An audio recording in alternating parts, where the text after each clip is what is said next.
Good Tuesday morning, and thanks for joining us from the Ohio AgNet, the voice you know with the News You Trust studio, sponsored by the Grain Equipment Company, where innovation meets execution. I'm Joe Everett. Well, I do know that the calendar says April, but it definitely doesn't feel like April outside. Currently 23 degrees outside here at the farm this morning. Hopefully Mother Nature decides to wake up here as we move closer to the planting season. Now taking a quick look at the calendar. Powered by soy biodiesel, make sure you tune in today at midday as we visit with the folks from Ohio's Corn and Wheat. Also, stay ahead in soybean farming with the latest research and insights. Follow the Ohio Field Leader program at ocj.com. Brought to you by the Ohio Soybean Council and their checkoff. While several agricultural inputs are exempt from the 10% across-the-board tariffs and the higher reciprocal duties applied to specific trade partners. Agriculture.com says that's according to a list of carve-outs published by the White House. Products includes from the new duties include potash, certain herbicides and pesticides, peat, lumber products, lubricating oils, some energy products, and certain pharmaceuticals, including tranquilizers and vaccines for veterinary use. Diquat and paraquat are among those herbicides listed. Representatives from the agriculture industry and farm state lawmakers have been pushing the administration for weeks for a slate of exemptions to any new duties. While the exemptions apply to the new 10% duties and reciprocal tariffs, the list doesn't apply to the 25% tariffs already in place on Mexico and Canada, even though Canada is a major U.S. supplier of some of the listed items. Multiple U.S. ag organizations fought hard for the exemptions. Now let's check in with Joel Panorwood as he gives an update from our first week of Between the Rows. It's time for another season of our Between the Rows program. Updates through planting, growing, harvest around Ohio. Making this year's program possible is Seed Genetics Direct. Business with a handshake, not a 3-year contract. More information at seedgeneticsdirect.com. Let's meet our Between the Rows farmers, starting with Jade Newton of Preble County. My family farms corn and soybeans, and then we've got hogs as well, so we're diversified in that sense. As she looks back to lessons learned from 24, she remembers farmers holding on to grain a little bit longer than they had wanted. I think September was the first time that the grain elevators really had to be like, is this 23 crop or is this 24 crop, as late as they did. But coming in through harvest, in general, I think for Southwest Ohio, yields were lagging a little bit. And I think we just lost some top-end yield potential in some places where tar spot was pretty prevalent. Now, across the board, I've heard guys say they had great yields and no concerns, but then across the road from that guy, they had about a 40-bushel decline in corn yields. Joe McCandlish hails from Fairfield County. Farm background, I do focus a lot. We have floodlands right now, kind of my big thing that I do. And then I help a good friend of mine, like farm and stuff, with corn, beans, and wheat. The drought really kind of put a damper on everything and really put a kind of a negative mindset into a lot of farmers out of last year and even kind of going into this year. And I kind of stress the importance going into this year. I know talking going from 24 to 25 is I try to tell these guys, and even for myself, is you got to have a really positive outlook. Dale Miller of the Wayne and Holmes County area looks back to last year. It was fairly spotty. I mean, within the same county, northeastern Ohio was probably better than southeastern Ohio as far as there was a little bit more rain, but it was still very dry at times. But within the same county, you may have one area that got good rain and other areas that didn't. So, I mean, you in 2024, you had guys that were hitting close to their record yields, and then you had other producers that was considerably off of their normal yield because of the dry weather. And Doug Dirkscheide of Wood County. Farm together with my two brothers. We farm about 2,000 acres, then custom farm for a neighbor, another roughly 500 more. Plant corn, beans, wheat. My younger brother has cattle operations, so we plant some forages. We'll be pretty heavy corn this year just because we think there's more potential for corn than maybe soybeans here this year. We've got some dirt here, kind of, right where the home farm is. That it's more like it's a black loamy sand that really produces corn pretty well. So most of this is going to get corn back to corn this year, and we're a little heavier on wheat this year also than we were a year ago. The full Between the Rows update online today at ohioagnet.com. I'm Joel Norwood reporting. Hey, thanks, Joel, for the update. Stay tuned. We'll be back to take a look at today's weather after this. Nearly 90% of farmers say that financial worries, constantly changing market conditions, and other uncontrollable variables take a toll on their mental well-being. Add in the weather and family dynamics, well, it's a lot to handle alone. But did you know farmers and their families can receive free confidential services from licensed professionals? Support is available 24/7 to help with the challenges you face. Look for Farm Family Wellness Alliance under the Resources tab at farmfoundation.org. Take care of yourself. Your well-being matters. As you invest your time and resources into another planting season, the Ohio Soybean Council is right there with you, investing in the future of your farm. Your takeoff contribution helps the Ohio Soybean Council drive demand for every bushel of beans grown right here in Ohio. Whether it's through new product innovations or expanding into new markets, they work on your behalf to ensure a profitable future. Because the only thing better than growing soybeans is selling soybeans. Visit soyohio.org to see all the ways the Ohio Soybean Council is invested in your future. That's soyohio.org. You're tuning in on the Ohio AgNet. Today's weather brought to us by Seed Consultants. Simply better performance online at seedconsultants.com. Here's the forecast. Chilly across the Buckeye State for your Tuesday. I'm Chief Meteorologist Ryan Martin. Let's take a look at that forecast update. Canadian high pressure is here. It's digging all the way down through Tennessee into northern parts of Alabama. So it is a chilly Tuesday morning midday here.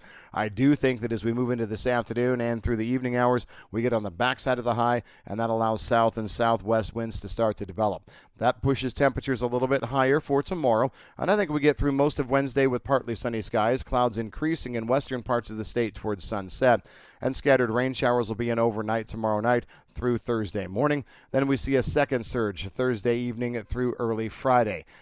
Combined, we're probably looking at half an inch of rain across the region with coverage around 75 to 80% of the Buckeye State. Cool air follows that second wave in for Friday night and early Saturday, but the balance of the weekend is mild. Temperatures climbing Saturday afternoon. It's going to be pleasant Sunday, pleasant next Monday, the 14th. The rest of next week, a little bit unsettled. We see a few pop-up hit-and-miss scattered showers, for example, Monday night, Tuesday, and another little round moving through Wednesday into early Thursday. Then for Thursday night, Friday, Saturday, and Sunday through the Easter holiday weekend, we have several surges of moisture that want to come through. Altogether, probably 1/2 to 1.5 inches of rain with coverage at 100% of Ohio.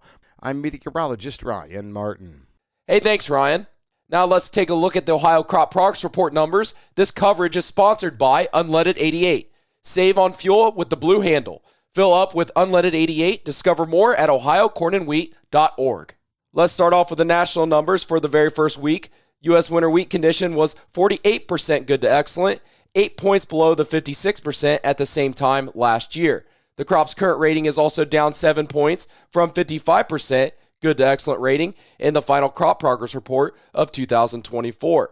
An estimated 21% of the winter wheat was rated poor to very poor as of April 6th, up from 12% a year ago. As for the crop development, 5% of the winter wheat was headed nationwide as of Sunday. That's 1 percentage point behind last year's 6%, but equal to the 5-year average. Now looking at corn, planting progress is 2% of the corn was planted nationwide as of Sunday, 1 point behind the 3% last year, but also equal to the 5-year average. Most corn planting took place that was in Texas was 59% complete, equal to last year and 1 point ahead of the 5-year average of 58%. Looking to spring wheat, 3% of the crop was planted nationwide as of April 6th, equal to both last year's pace and the 5-year average. Now looking at your numbers from the Buckeye State, 99% of Ohio's topsoil is noted as adequate or in surplus, with 92% of subsoil in the similar state. 2% of the winter wheat is joining, well below last year's 14% at the same time, and 6 points behind the 5-year average. 8% of the oats are planted. As far as condition goes, winter wheat is 7% very poor to poor, 33% fair, and 60% good to excellent. Well, the USDA says export sales of corn, soybeans, and wheat all rose week to week during the 7 days ending on March 27th. Corn sales during those 7 days totaled 1.17 million metric tons, which the agency said was up 13% from the previous week and 6% from the 4-week average. South Korea was the biggest buyer at 339,400 tons. Export sales for the week rose 9% to 1.81 million tons. Soybean sales were reported at 410,200 metric tons, up 21% from the previous week, but down 9% from the 4-week average. China was the top buyer at 285,900 tons of U.S. beans. Exports of the oilseeds fell by 9% to 841,900 metric tons. Wheat sales jumped to 340,000 metric tons from 100,000 tons the prior week, and were 40% higher than the 4-week average. Ecuador was the top wheat buyer, purchasing 71,900 tons. Well, World Agricultural Outlook Board Chair Mark Jekanowski notes South American crop production and U.S. export data as perhaps highlights from within this month's USDA World Agricultural Supply and Demand estimates. On the international side, this time of the year, we're continuing to be pretty heavily focused on South America. Second crop corn is in development. Planting is underway. That crop growing season is underway. Soybeans still a little bit being harvested there too. So all that has implications for global supply and demand, especially for those two important commodities, soybeans and corn. And then we'll be looking closely at U.S. export patterns and the outlook for our own commodity exports, corn, soybean export sales, as we start to approach the end of the U.S. marketing year. Again, that was World Agricultural Outlook Board Chair Mark Jekanowski. Stay tuned. We'll be back with your grain analysis and your overnight markets after this. Here's the scoop. Soybeans are fueling Ohio's dairy farms, one glass of milk at a time. Nationwide, dairy farms use the equivalent of 229 million bushels of soybeans every year. Plus, high oleic soybeans boost milk fat and yield, making farms more profitable. From the fields to your fridge, soybeans power the farms that feed families. Brought to you by Ohio soybean farmers and their checkoff. Today's market analysis is brought to you by the Louis Dreyfus Company, excited to be building the newest state-of-the-art soybean crush facility in Upper Sandusky, Ohio. Call 574-566-2113 for information on soybean marketing to LDC. Here's Ryan Martin. Grain markets finished the Monday session mixed to kick off this week after the debacle in the markets to finish last week. You have to look at yesterday's action as a little bit of a stabilizing amid other market turmoil. The financial markets were up and down and wild and crazy yet again. Crude oil also had a fairly significant day, taking another hit, the biggest or sharpest fall off in crude oil since back coming into, going out of the pandemic. Now, as we take a look at yesterday's action on the grains, the markets tried to find a little bit of footing. There was a leak that suggested the Trump administration would be pausing its far-reaching tariffs for 90 days to allow for negotiation.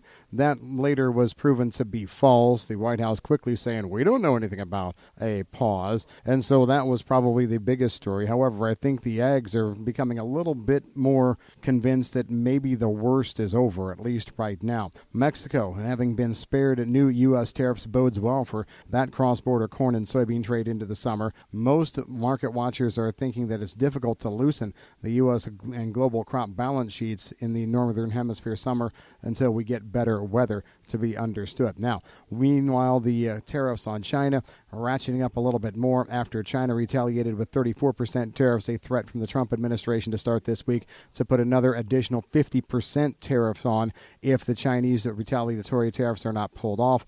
This saber rattling is going to get kind of interesting so far. In the wake of the reciprocal tariffs last week, Trump administration officials are saying somewhere between 40 and 50 countries are reaching out to start trade talks, and of those, the European Union is a big part as well. We're hearing that the European Union wants to come to the table and talk trade a little bit more. So it's a bunch of headlines on either side. We're a far cry from hashing this out, but yesterday at least the grain markets got a little bit of stability. Bean oil, not so much. I'm Ryan Martin. Thanks, Ryan. Now let's take a look at your overnight trade brought to us by Seed Consultants. Simply better performance online at seedconsultants.com. May corn $4.66 1/4, up 1 3/4. December new crop corn $4.47 1/2, up 1 1/2. May soybeans $9.90 1/4, up 7 1/4. November soybeans $9.87 3/4, up 6 3/4. July wheat $5.54 1/2, up 4 cents. In livestock from yesterday's close, April live cattle $198.92, down $3.70. June live cattle $194.17, down $4.02. April lean hogs $87.80, up 42 cents. May lean hogs $84.07, down $1.05. May feeder cattle, $271.27, down $3.60. Thanks for joining us. This is the Ohio AgNet.